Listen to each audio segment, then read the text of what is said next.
It's been said that every quilt tells a story, and it's so true. But I also believe every quilter has a story to tell. I wanted to hear about the people behind these wonderful quilts and thought you'd enjoy hearing about their lives also. Welcome to A Quilter's Life. Creating is so much bigger than switching on a machine and picking out some fabrics and thread. It's life-changing. The joy, the love, the inspiration, the nourishment, the healing magic of creating. This is the vision behind Meaning of Life Designs. It's why Sarah Vedeler is always thinking of new patterns or techniques to keep the love and magic circulating. Sarah, thank you so much for joining us on A Quilter's Life. I'm so happy to be here, Paula. Let's start with, where were you born and raised?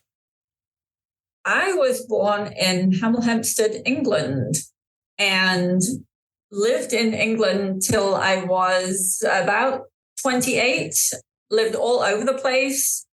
I think I spent 2 years in Hempstead, which is a little bit north of London, spent some time in Berkshire, which is to the west of London. Let's see. Then we moved up to Cheshire, which is more in the north of England. And on my 18th birthday, we actually moved down to Brighton, which is directly south of London. And then the last little bit, I lived in Essex for a couple of years, which is on the east coast, east of London.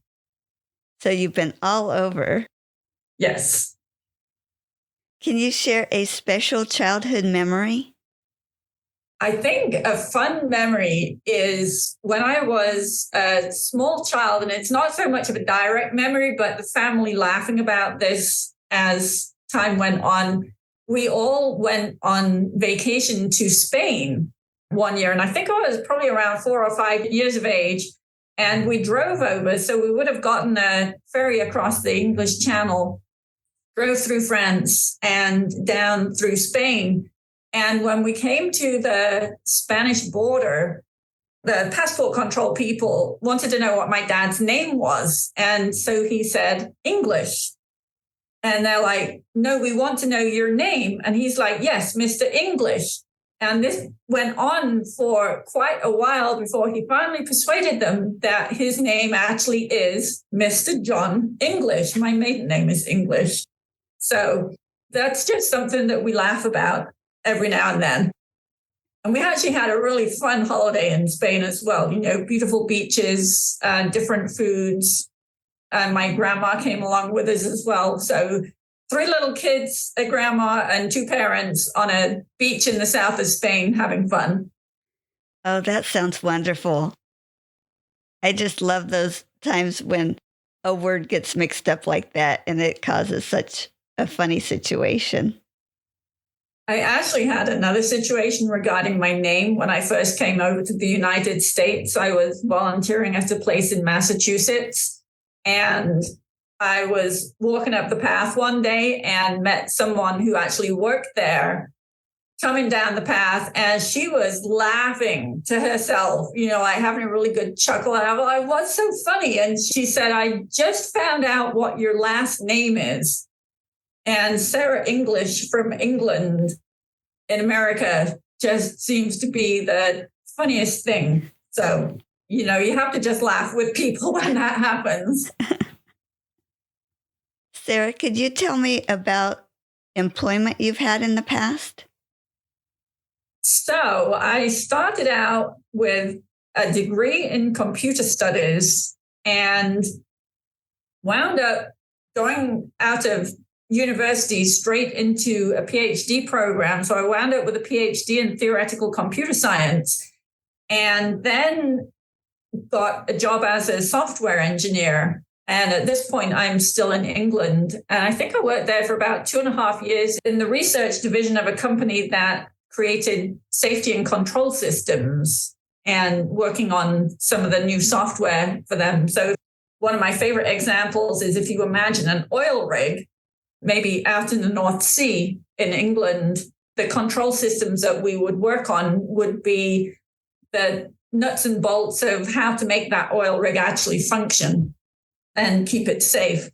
When I came over to the United States, I was working as a consultant and worked in a couple of different organizations. I worked at American Express as a software engineer in some of their new product services. I worked for Access. It's the government-funded health program here in Arizona. Did not like that one little bit.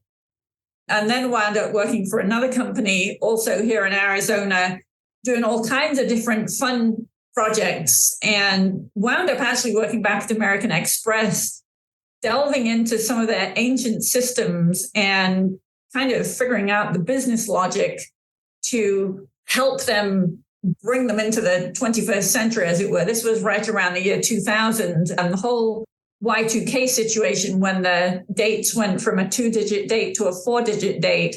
And so a lot of companies were doing all kinds of things, knowing that they had to go in there and fix their computer systems to handle this new date situation. They were doing some tidying up. So it was kind of fun working with some of the business people at American Express and learning about what they wanted to have happen and being able to tell them, well, your software is actually saying this. Do you really want it to say this?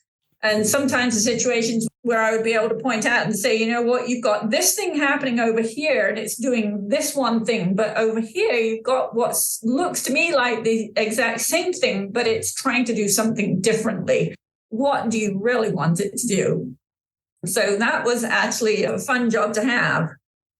Coming from the computer background that we have, I know exactly what you were going through with the Y2K, and that was scary for some people, but it was rather exciting. It was, yeah. It opened up a lot of opportunities. And I think for myself, being brought up in England and knowing that I wanted to come across and stay in the United States, having a PhD in theoretical computer science and being a software engineer at that time was perfect. It made it really easy for me to find a job over here. And now I fell in love with the United States and live here all the time. Wonderful. So you said you're in Arizona. Can you back up and tell me the decision to come over or how you got from England to the United States? Absolutely. So I was a software engineer at this company in Essex. We were building the safety and control systems, and I was just miserable. I was actually the only female engineer in a company of 24 people altogether. I was the only female engineer, and I was the most highly qualified, and it did not go down terribly well. And so even confronted with a piece of software, I would be able to say what the problem was or what needed to happen. And the boys would all be saying, why? And my response would be, well, don't actually know. I just know that this is what we need to do. And more often than not, words proved to be correct. But the men didn't tend to appreciate the intuitive nature of how I work. So I wound up getting really depressed and had one day gone to the doctor and said, you know what, I need help here because I'm really struggling. And the best thing that she did for me was to give me 2 weeks of paid leave so that I could get myself back in order somewhat. And I took that time and spent a lot of time walking on the beach. Now we're talking Essex here, and later in the year, I think it was probably in October. So Essex, if you think North Sea, rocky beaches, we're not talking California sandy beaches or Florida sandy beaches. This is the North Sea, waves crashing on the shore, howling a gale, and rocks. But it was a great place to go and walk and think and, just blow the cobwebs literally out of your mind.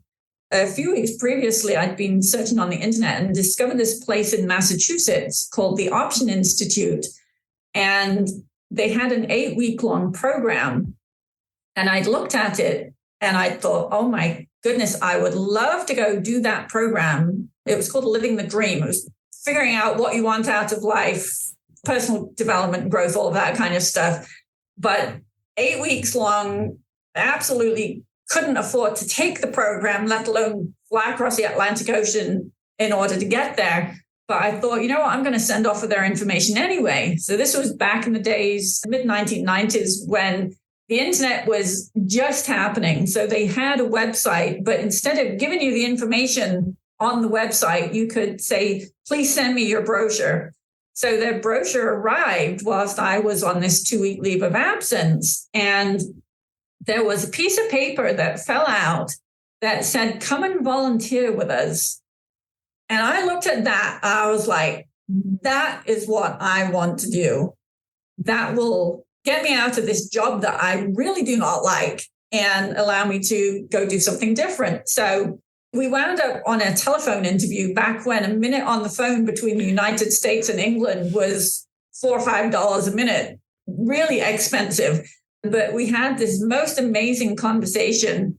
And eventually they said, Sarah, we would love to have you come and volunteer here. Can you come in January? And I'm like, you bet. So then it was a case of resigning from my job, which was the best thing. And in England, you had to give 4 weeks of notice.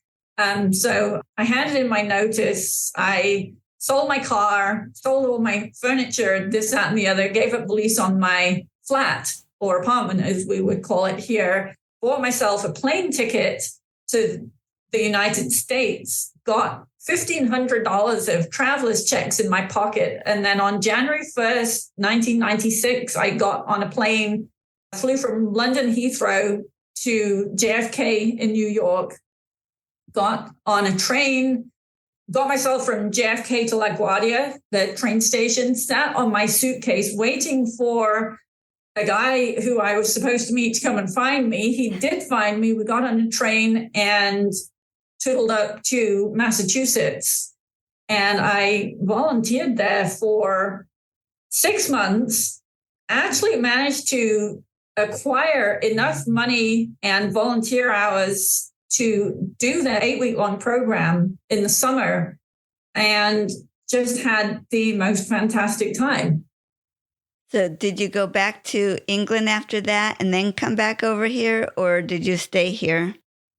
I traveled for about 20 months altogether. I was able to extend my visitor's visa and had an opportunity to work with somebody that I had met here in Phoenix during my travels.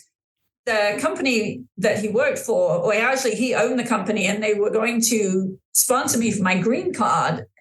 It became really apparent that that was not a good plan. And so I wound up going back to England, figured that, you know what, I can't live in England anymore. It's just not working.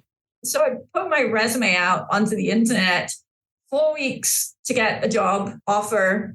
And the company was a national consulting company here in the United States. They had everything in place to be able to get an H-1B visa for me. It took 13 weeks. They called me on January 8th, 1998, and said, your H-1 visa has been approved.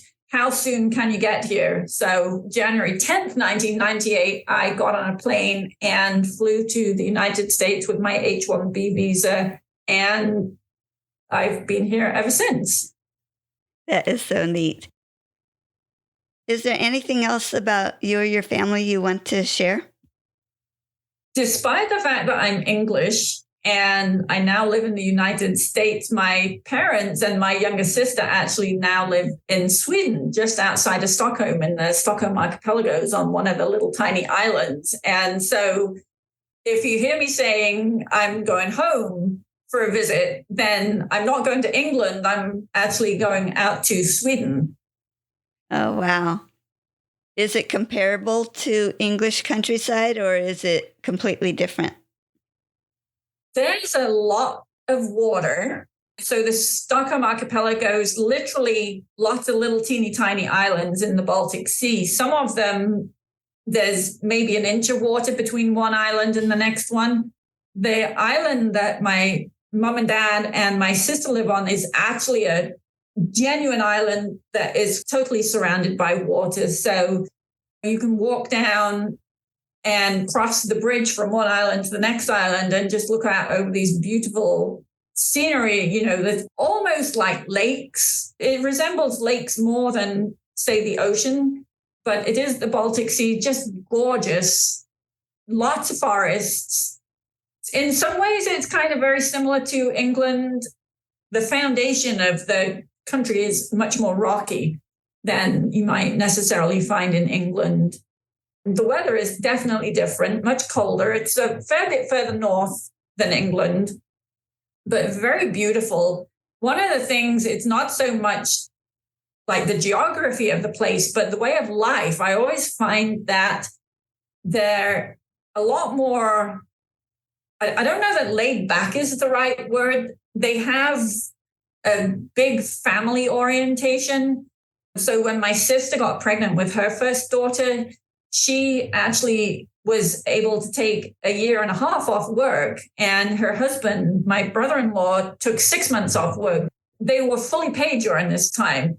But instead of being paid 100%, they chose to be paid for 80% and kind of stretch the time out a little bit. You wouldn't ever see anything like that here or even in England. But, having both the mother and the father able to spend time home with the children. And they're much more capable of saying, I'm going to work for my 40 hours this week. And when I come home, I'm actually going to be at home and I'm going to go out and do fun things and do family things. So they're not nearly as workaholic-y as we are here in the United States, which is very relaxing when we go over there. Nice. So it's much less stress. Yes. I also love, they have a tradition that they call fika, which is kind of like afternoon tea. You're not necessarily drinking tea, but maybe a little sandwich or a cream cake or something like that. And it's just an opportunity to sit and taste something sweet and visit with the people that you're with. And, just take that little breather in the middle of the afternoon. So we all really like that. And even now at home, when I go grocery shopping or something, my daughters will say to me, can we stop and have fika this afternoon? And you say, sure. Yeah, for the most part. It's a nice little tradition. Nice. Do you have other crafts that you do or that you've done in the past? I have done all kinds of things. So I learned to knit and crochet when I was a little one. Always done lots of sewing. I think my mom taught me to sew when I was about 6, did lots of garment sewing, lots of home deck, making curtains, pillows, that kind of stuff. Always knitted. I knitted sweaters, done lots of crocheting. My grandma taught me how to crochet. I've done needle tatting and the other kind of tatting, which there's 2 different kinds of tatting, both of which are, I think, really fun. Not so much of a painter, done some drawing. When I was actually in high school, I really enjoyed doing screen printing. Back in the old days when you would have the screen and then you would cut the template out of newspaper and had tons of fun doing that. I think that technology behind that has gotten very amazing and sophisticated. But back in the day when literally you got a mesh and a piece of newspaper that you cut your design in, pulling the inks across it. So I had a lot of fun doing that. How about other hobbies? Used to go horse riding when I was a youngster. The whole family actually would go out horse riding, and that was fun. I don't know where I got this from, but I became very allergic to horses, which is kind of strange because I've spent a lot of time with them as a young person, but now put me in contact with a horse and I'm sneezing all over the place. It is really not a pleasant experience. I used to do ice dancing when I was in high school and had a bunch of fun with that. Before I got married, I did some ballroom dancing, and I keep saying that I want to get back into the ballroom dancing. I think when I was doing that, I never had such a good posture. you somehow end up standing up taller. And I feel myself doing it even now, just standing up taller and the great posture and your head held high. So I had the ball gown and the salsa gown, and actually went to Las Vegas and took part in a competition, which was a ton of fun at the Luxor. And then I guess most recently, archery was a big thing. Interesting story, actually. My daughters both were participating in karate, and my elder daughter particularly was always injuring her knees. She was growing so fast and the muscles couldn't keep up. I think she even tore a meniscus at one point. I'm like, Heather, you cannot keep doing this because your knees are really important. And this just isn't working. And so it's like, okay, we're not going to do the karate anymore, but you need to find something to do. And we were walking out of school one day. The girls were both at the same school. Heather finished 15 minutes before Jasmine. So I'd gone to get Heather. We were walking out to the car, and the archery club was setting up to start their weekly session on the grounds just in front of the school. And Heather looked at that and she saw a couple of her friends over there and she said, hey, can I try archery? And I'm looking at it, I'm like, sure, why not? So I went over, introduced ourselves to the coach and said, hey, can you take a new kid on? And he's like, absolutely, come on and join the fun. And so I left her getting started with the archery club, walked back into school to get Jasmine, walking out with her. And she's like, where's Heather? And I said, oh, well, she's just gone to join the archery club. And so Jasmine said, can I join them? And so I walked over to the coach and I said, do you have an age limit going on here, or can you take a little kid? And he's like, bring her on. And so the two of them basically got started with this archery club. And I'm sitting there thinking, this really sucks, because now I've got to sit here for an hour and a half or however long it was going to be watching them. And I said to the coach, can I join in? And he's like, sure. So he's got all three of us now set up with bows and arrows and shooting at targets and what have you. So time goes on. It turns out that I was the only one who continued. The girls both gave up. Meanwhile, I've got my own bow and arrows. I decided one day that I needed a challenge, and the challenge was to earn my bronze Olympian pin before my next birthday.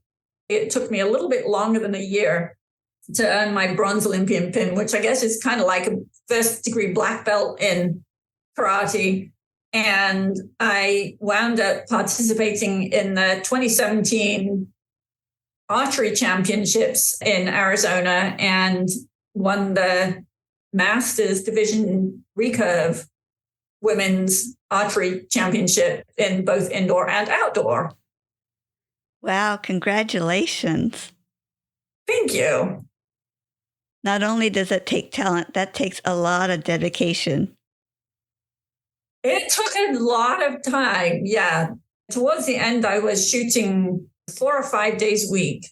And the archery range was a good way from home. And it got to the point where it's like, okay, I need to be focusing on business. This is taking over way too much time. So I decided, I'm done with this. I achieved my goal. I had a ton of fun doing it. And it's time to move on and do something else. Sometimes those are hard decisions to make. But yeah, we come to that point and have to make a decision. Yeah, it was a hard decision, but it was a good one, I think. So do any of those hobbies show up in your quilts? No, they don't, actually. I'm just thinking here. They do not. For some reason, of all of the things, thinking about my hobbies and bring them into my quilts has never even really crossed my mind. I guess I always keep the quilting thing separate from whatever else I might be doing. Yeah.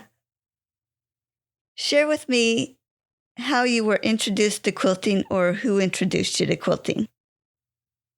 When I was a child, my mom was actually a home economics teacher, and she had a 1964 Bernina record sewing machine. I essentially wound up taking over that sewing machine because I loved to sew and I was doing all kinds of stuff.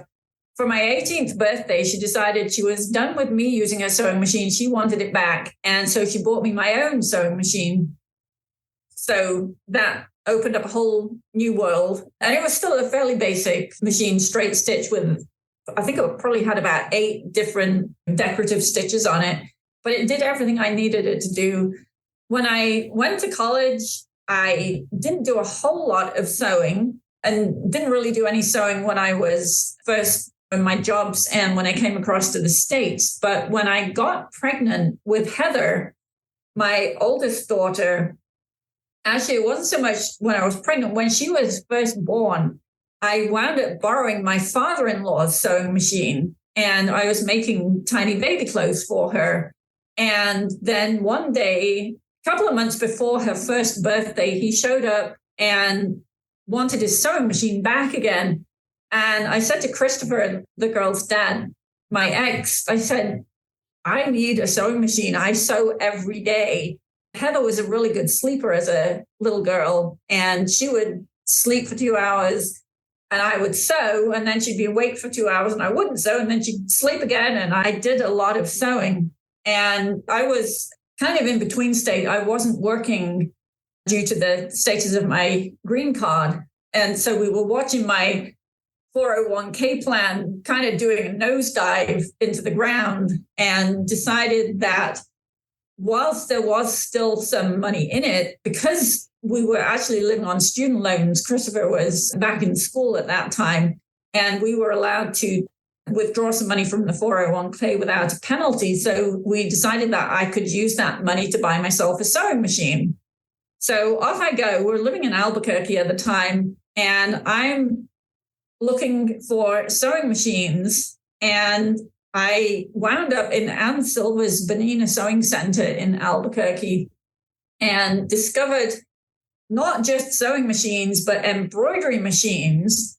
I also discovered the quilts that they had on the wall. They've always had the most amazing wall displays of quilts, whether they're quilts that are coming up for classes or just quilts that they hang out there most of the time. And I was looking at the quilts, and in particular, I was looking at the quilting on them. I'd never, ever, I don't recall ever seeing a quilt before.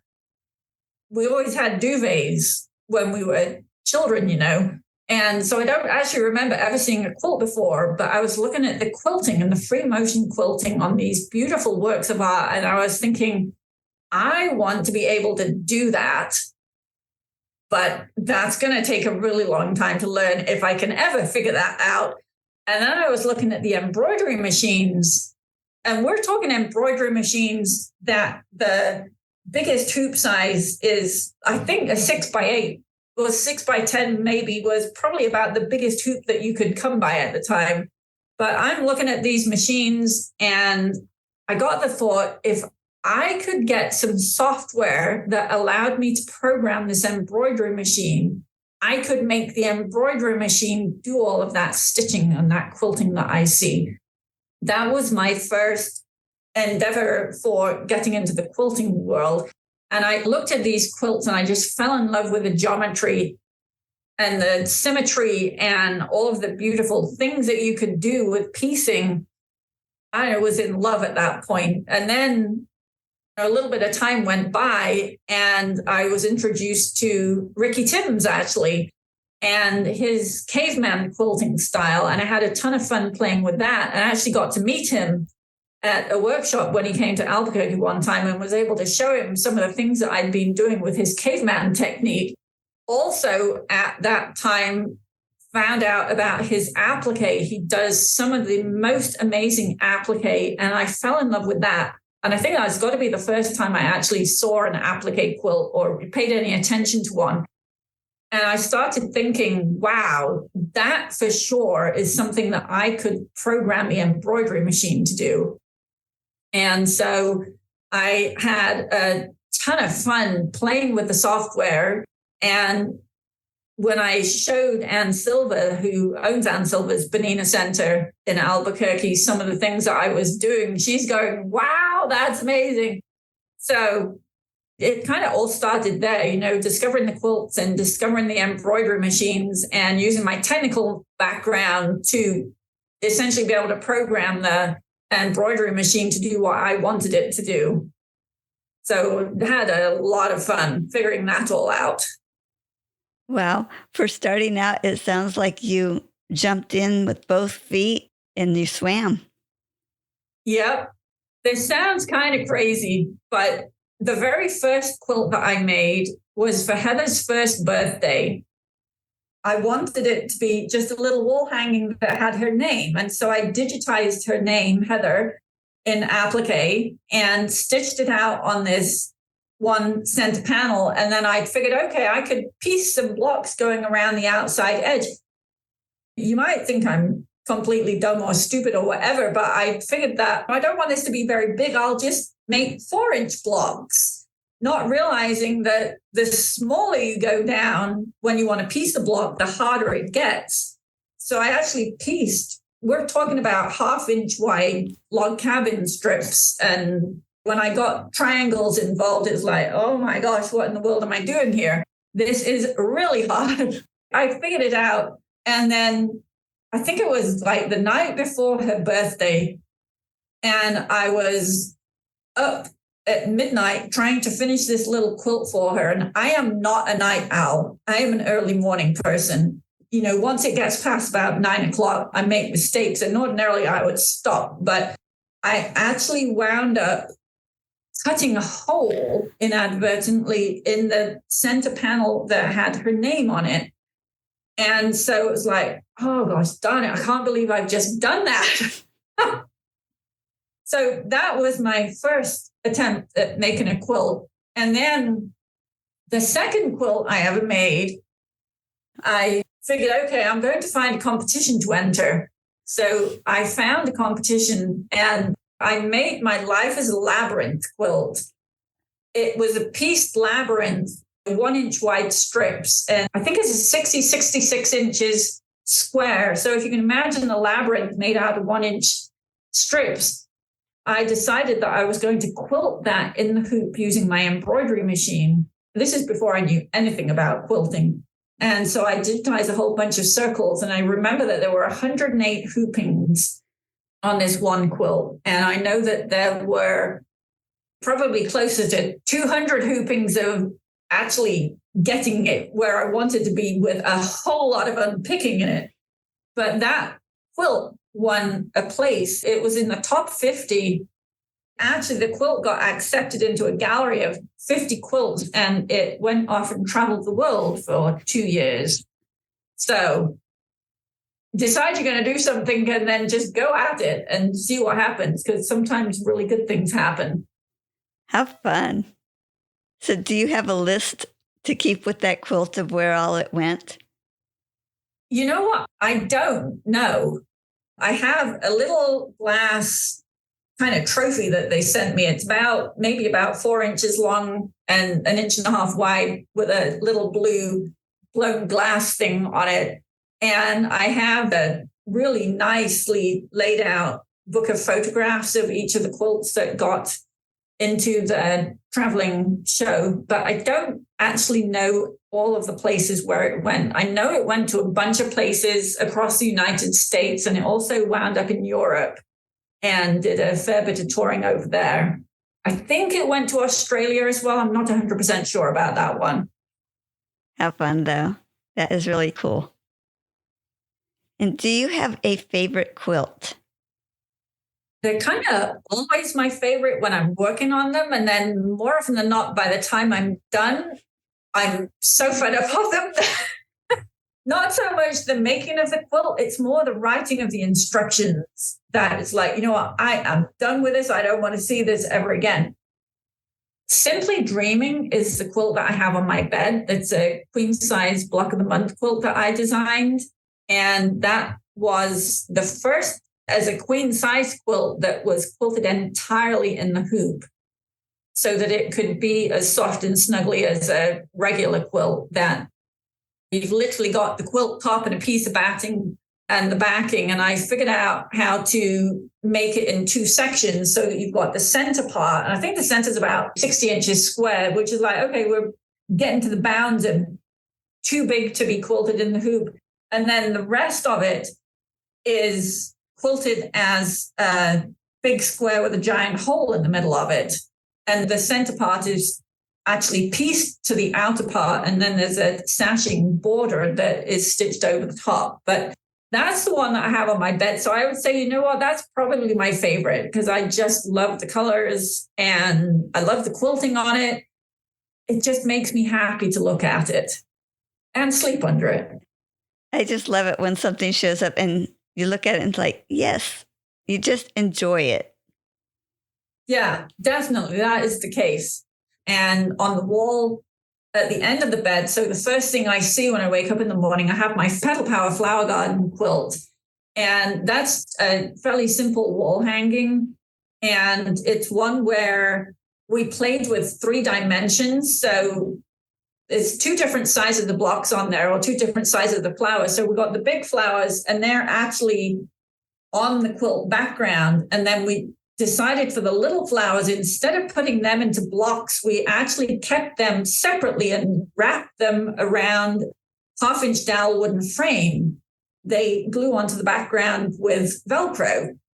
So it's not a flat quilt. It's got 2 different layers going on it. And I just love the colors. We used some Hoffman Essex linen blend, something like that.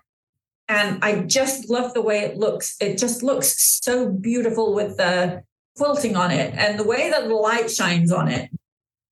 That also makes me happy to wake up in the morning and sit up in bed, and that's the first thing that I see. That is neat. When you're working on a quilt, is there a tool that you're so happy that you have? Probably the software. Everything happens in the software first. So it's a case of how do I get whatever the idea is out of my head and create it in a form that I can actually make a quilt out of it. So if anybody was to take away my software, I use CorelDRAW for designing and either the Bernina embroidery software or Hatch for the digitizing.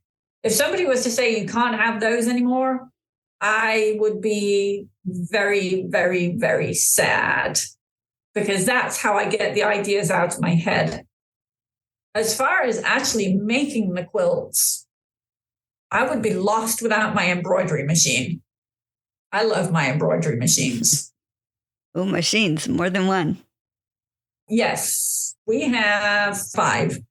Not all in service at the same time. One of them is actually set in a cabinet, and we use that one for all of the piecing.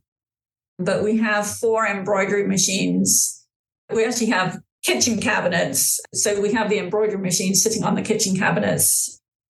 4 Bernina 8 series machines, and we have a Brother Dream machine. Wow. What part of the process do you like the most, or do you like each step along the way of quilting?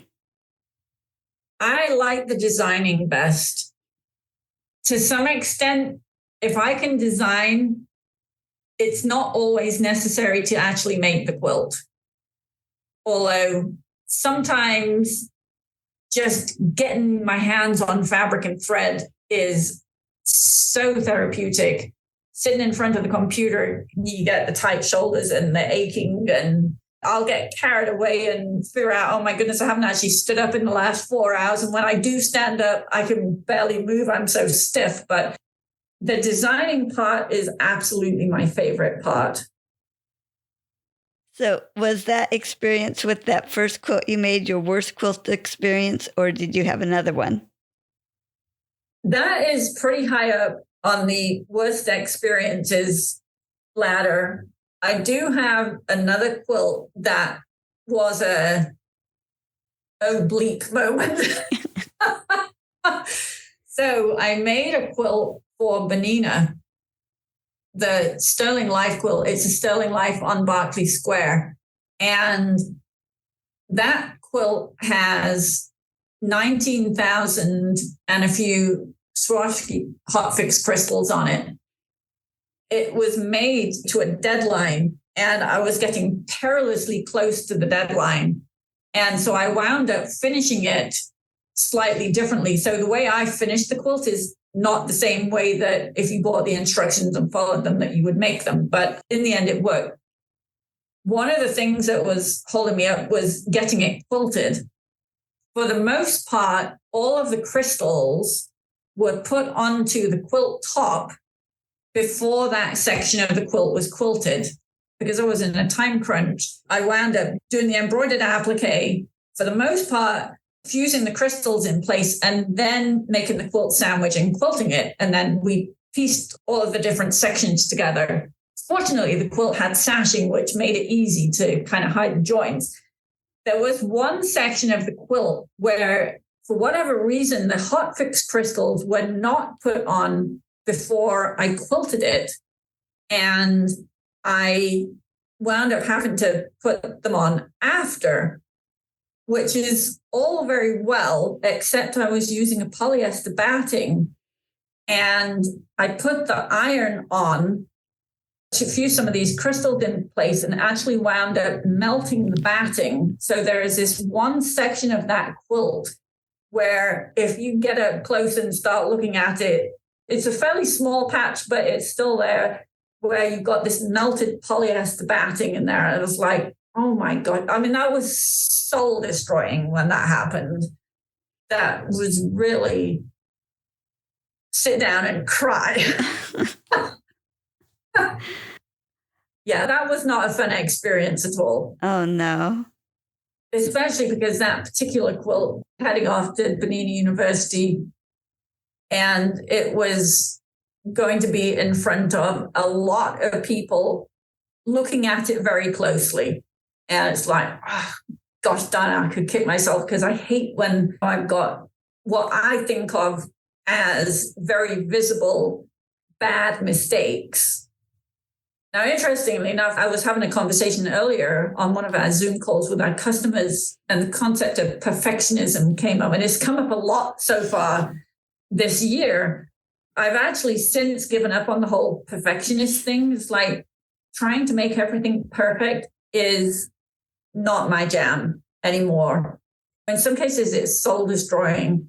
I think enjoying the process and having fun with it is so much more important than ending up with something that is perfect.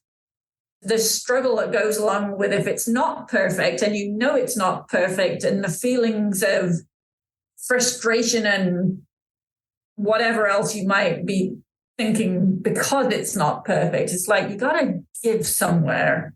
So nothing is perfect anymore. Yeah, it seems like that's an overriding tip that people give is enjoy the process and don't try to be perfect. So I think a lot of people have learned that lesson. Good. I think unless you're making a quilt that you want to enter into a high-level national, international competition, I think we're making quilts for the love of our families, for the love of doing something for ourselves. And this whole conversation about I want it to be perfect is so highly overrated. Mm-hmm. Life's too short. Yeah. Why do you think you choose now to work on quilts rather than doing something else in your life? You know, back in the beginning, I've always loved the sewing and the creating and being creative with my hands, whether it's sewing, making a quilt, crocheting, knitting, whatever it is. When I first decided to go into business as a quilt designer, I actually had just gotten divorced. I had a nearly 7-year-old and a nearly 3-year-old, and some investment income that I had totally dried up. And so it's a case of, okay, I really need to figure out how to actually earn a living here. I'd been a stay-at-home mom for the first 6 years. The thought process was, as my dad's telling me, Sarah, you should go out and get a proper job. Go back and use your degree and your PhD and get into the corporate world again. I'm like, you may as well just shoot me right now, because that's not going to happen. I had 2 goals. One of them was I absolutely want to stay and be at home with my girls. I didn't want to be sending them off into daycare and having somebody else looking after them. I honestly do not know how women who have corporate jobs and kids manage. I absolutely don't know how they do that. But it was important to me that I wanted to see my kids grow up and be there, be able to go to school events and, all of the things that happen with having kids. The other thing was that I decided I absolutely needed to do something that nurtured my soul. And the thing that answered both of those two questions for me was continuing to make quilts and making quilts, designing quilts as a method of supporting my family and doing something that I love to do. I found it amazing that as soon as I made that decision, it was like the whole world, the whole universe was conspiring to help me become successful. And I met people that I had no idea I would ever meet. I was introduced to exactly the right person at the right moment to figure out how to get from where I was to whatever the next step would be. And I've just met so many amazing and beautiful people, both in the industry and as customers, people who create quilts based on a design collection or whatever that they might have purchased from me. I just find it so satisfying. So that's why I make quilts, and that's why I continue to make quilts. Not knowing what's in the future can be a bit scary, but it is a great adventure and exciting to see all that come together. Yeah, there have definitely been scary moments. And there have also been really amazing moments. Back in 2016, my eldest daughter, Heather, was 14 at the time, and she wound up having a hemorrhagic stroke. One day she was just fine. The next day she's having emergency brain surgery. One of the things that I've discovered about the quilting community is that they are incredibly generous in their love and support. I put out on Facebook, hey, this is what's happening. And at the time we were like, Heather's in the hospital. We have absolutely no idea exactly what's happening, but we need prayers, please. There's so many people in the quilting community, whether they were my direct customers or even people that I'd never met before, they reached out and said, hey, we just wanted to let you know that we're saying a prayer for your daughter. We heard about you through our church, or I heard about you through my quilting group, and you don't know me and I don't know you, but I wanted to let you know that we're here and we're praying for you. And so I found out that even the scary times, this particular genre of people who quilt, people who create things, just the most kind-hearted, generous people that you can find. Mm-hmm. So sorry you had to go through all that. As strange as it sounds, it's almost been a blessing that it happened. I wish it could have happened maybe in a way that wasn't quite so painful for Heather, but there have been many good things that have happened because of that experience. And is she doing all right now? She is. She just turned 21 a couple of weeks ago. She's at the University of Arizona. She's working on her bachelor's degree, and it changes frequently. So I think she's majoring in molecular and cellular biology with an emphasis on genetics. And she has a minor in emergency medicine and a minor in organic chemistry and a minor in physiology of some sort. And she is preparing to take the MCAT in March with a goal of getting into medical school. Oh, great. She was a miraculous healing situation. She could have not gotten through this at all, but I think miracles were at work for her. Mm-hmm. Well, we wish her the best. Thank you. Who do you make your quilts for? It's more a case of who are they inspired by, and that would definitely be my daughters, Heather and Jasmine, and sometimes just stuff that kind of comes through. But I make quilts for people who want to make quilts that I've designed, and definitely inspired by my girls. Nice. I know you're blessed with wonderful daughters, and it's great to hear your bond with them. That's really nice. Thank you. Do you have a special project going on right now? I am collaborating with a friend of mine, Dr. J. We are doing a workshop and a stitch out. The concept of having a word of the year, or having what we're calling a power word, as a word that guides your life, and you can think about it and use it to help you make decisions. It started out that the idea of doing this workshop and stitch out came last year when I was having a conversation with my friend Jay. She texted me to let me know that she just had a breast biopsy. And a couple of days later, she came back, and worst possible scenario, it came back positive. She has breast cancer. The same day, she discovered that she'd been downsized from her job. So all of this stuff landing on her, and we've had so many conversations. Does she go down the lumpectomy route? Does she go down the mastectomy route? What about breast reconstruction? All of these things. And I am so in awe of how she has handled this situation, going from a very well-paying job to no job. And not only not having a job, but having breast cancer thrown into the mix as well. We had actually met a few years ago when we both were training to become certified high performance coaches. And one of her goals has actually been to get out of the corporate world and set up her own coaching business. She's viewing this whole experience like a kick from God to say, hey, you said you wanted to do it, so here's your opportunity. She just filled me with awe watching her live her life and how she's handling this stint with breast cancer. I don't know quite what to call it. And her word is actually courage. And she lives her life with courage.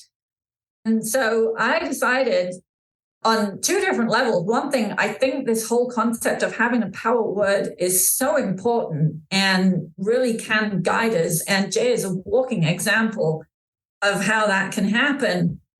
And wanting to bring that to my community, it's not something that I've done before. This is the personal growth, personal development, high performance coaching is something that is very kind of separate and distinct from what I do as a quilt designer. But I wanted to bring that to my customers, and also figure, I send an email out to a lot of people on a weekly basis. I would love to put Dr. J in front of those people, because somebody might want what she has. Somebody might be really inspired by her story and say, hey, I put my hand up because I want to work with you. I wanted to create some opportunities for Dr. J. To go along with that, it's like, okay, so we have a word. I have at least 2 machine embroidered alphabets, and I've used them to stitch out my words over the years. And so the idea started out as, what if we create a workshop led by Jay, so that she's guiding everybody through figuring out, what is your word? What is the word that you want to guide the next stage of your life? And then, having gotten your word, let's bring it into fabric and thread and use these embroidery designs and create a beautiful reminder of it. Because I find, it's very easy to forget. Whereas if I've got something in front of me as a reminder, I'm going to be thinking about it more often, and it might just give me pause to pause. If I'm going down some thought process that is taking me down into the dark depths of where I don't want to be, and I could look up and say, oh, that's my word. I need to be heading up and not down into the dark. So we are doing this workshop on February 13th, and we have the stitch out happening the following weekend on February 20th. Both of them are Mondays, but the February 20th is President's Day. So I figured, you know what, chances are people, if they're working, might have the day off, and that would be a great day to get together and do some stitching. And it's all happening online. So wherever you are in the world, come and join us. Got an embroidery machine, come and join the stitch out. Everybody can come and join the workshop, and we're just going to have a ton of fun. That sounds wonderful. What a great idea. Thank you. I'm so excited about it. Jay is just such an amazing person, and she just carries the light with her. I think just being in her presence is enough to shed a little light on every single one of us. Mm-hmm. Can you share a quilting tip with me? Change the blade in your rotary cutter.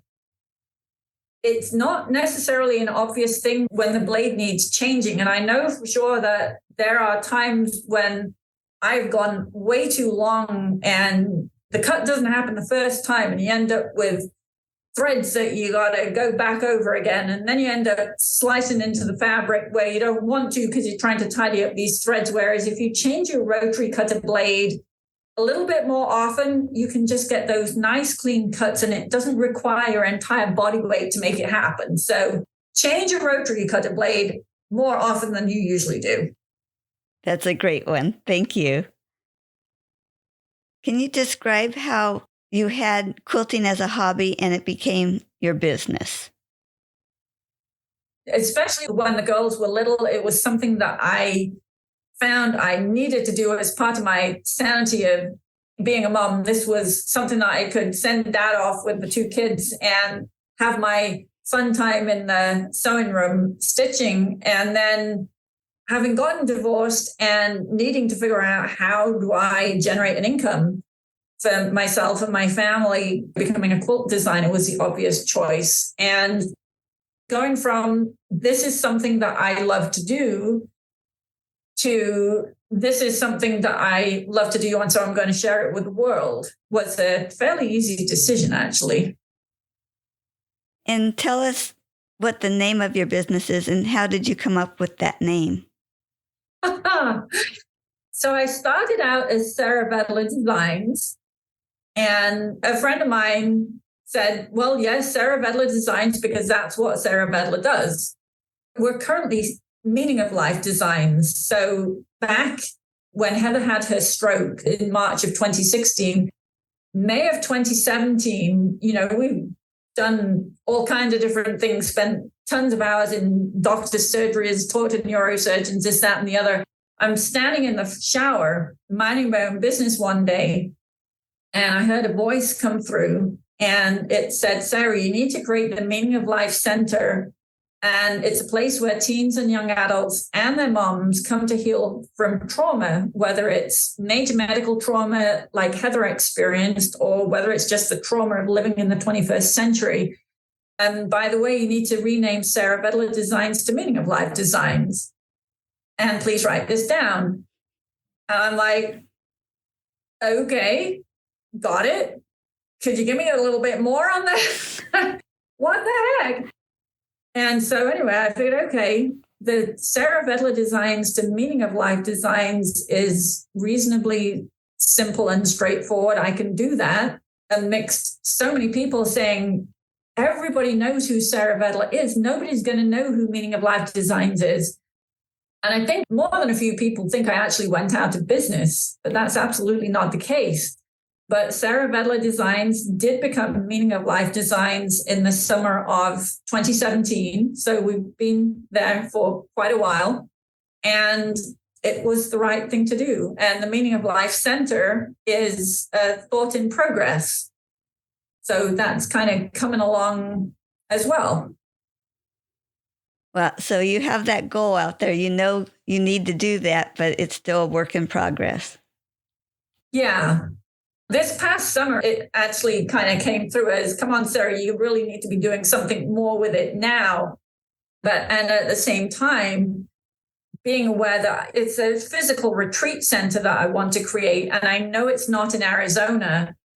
My current thoughts are it's going to be somewhere in Colorado. But whilst Jasmine is in high school, we're kind of fixed here in Arizona. So she graduates in May of 24. So summer 24 is when we will be figuring out where exactly do I want to move to in Colorado so that I can create the physical part of the Meaning of Life Center.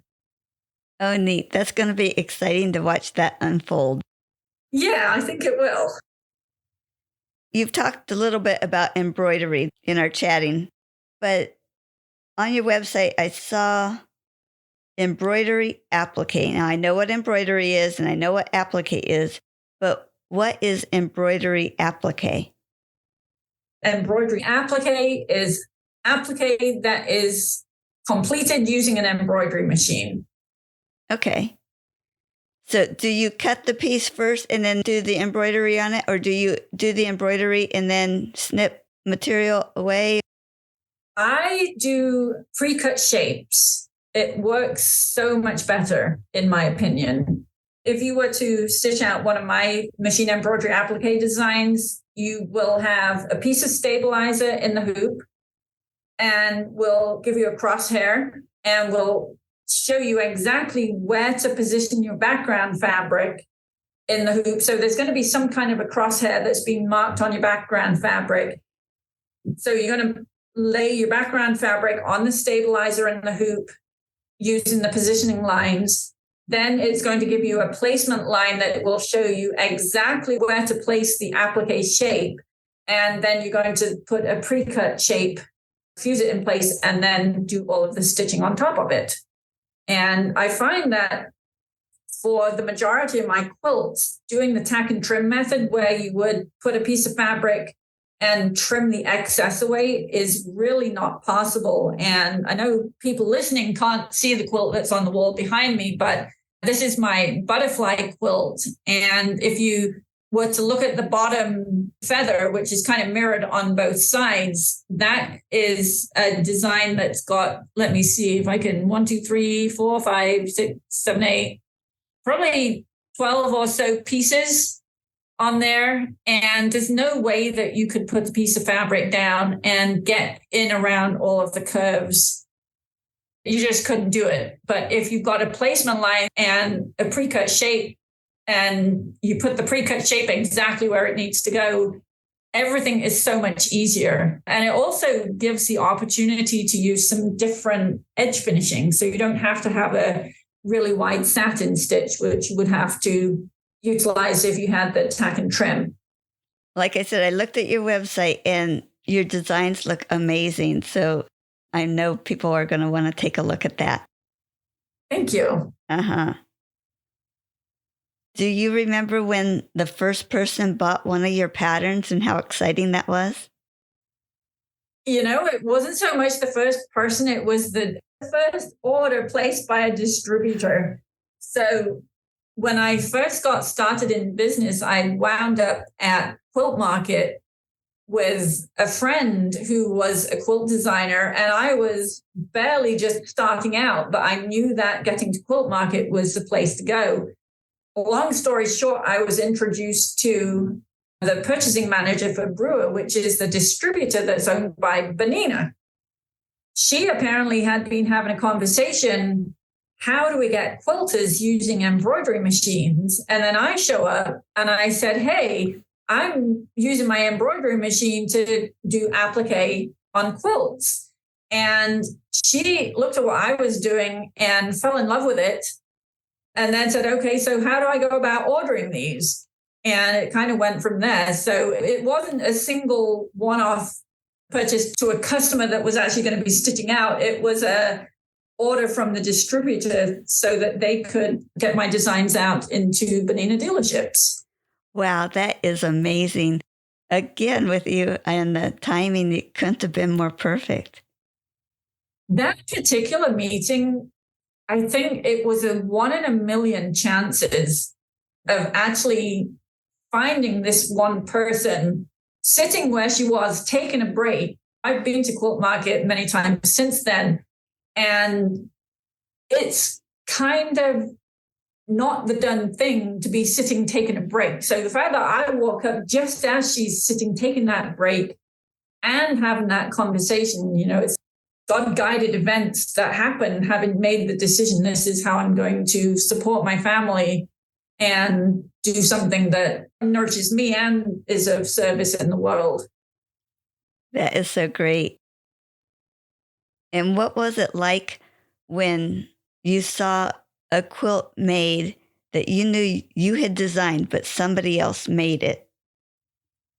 You know, that is the most amazing experience. I remember teaching at Quilter in Henderson, Nevada one time. I walked into the store and lo and behold, in the classroom, there is my silk hearts quilt on the wall. Only I knew that my silk hearts quilt was actually in my suitcase. It was just the most amazing experience to go and see that quilt and go, wow, that is just so amazing and so beautifully implemented. And to see photographs of people who have made my quilts and submitted them into competitions, and they've won blue ribbons and they've won best of show, is just such an amazing thing to see that. Hard to find words to describe it. Yeah. It's just, so satisfying to say, wow, look at that. Interestingly enough, the girls, they have really good radar for my quilts. We've been together at various shows and things, and they'll spot a quilt and they're like, Mommy, there's one of your quilts. Especially when they were younger, and they would get so excited about the fact that that's one of Mommy's quilt, even though it wasn't made by me. It was made by somebody else. Yeah. How fun for the whole family. That is great. Can you talk about your master class? The Digitizing and Design Masterclass is something that I started last year. It has been the most amazing experience. The idea behind it being, I'm a software person, I use all of the software.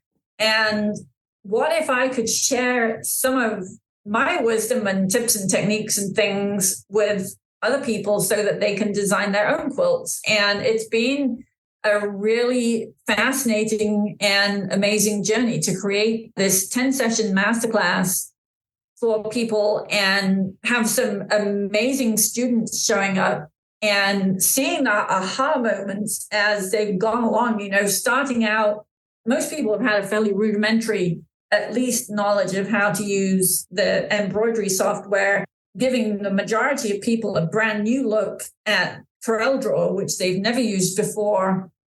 So getting people started and then seeing how people are interpreting a challenge that I give to them. So every month there's kind of like a lecture and a handout to follow along with. And then there's a challenge that says, hey, now that you know how to do this, go put it into practice. And it's been absolutely fascinating to see the progress that people have made. So we just started the 2023 masterclass. Registration is actually closed. I'm excited to see how this new group of students progresses and just watch their designs come to life. Now, did you mention how long the class lasts or when you will be offering it again? We'll be offering it probably right around Thanksgiving to start in January of next year.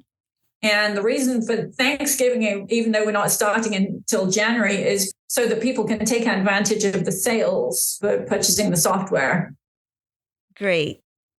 There's 10 months of learning, and we have a couple of extra months. Each month there's a learning module and there's a live Q&A so that people can come and ask questions. And all kinds of interesting things actually come up during the Q&As that don't necessarily come out in the teaching. So it's always fun to be able to get with the students and answer their questions and go down paths that I might not have thought of.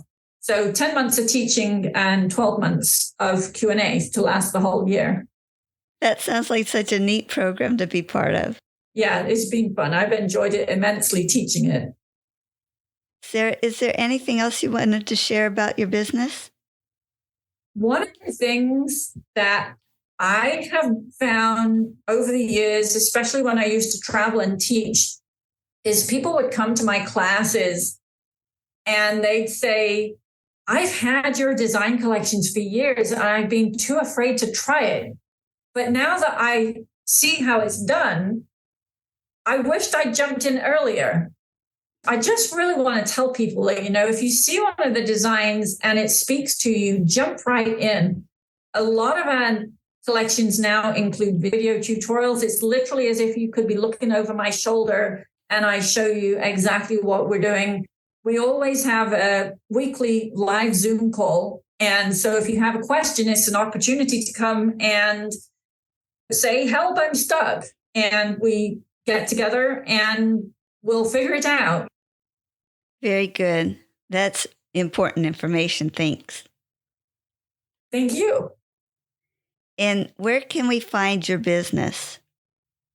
You can go to meaningoflifedesigns.com, or you can go to machineembroideryapplique.com, and they'll both wind up at the same place.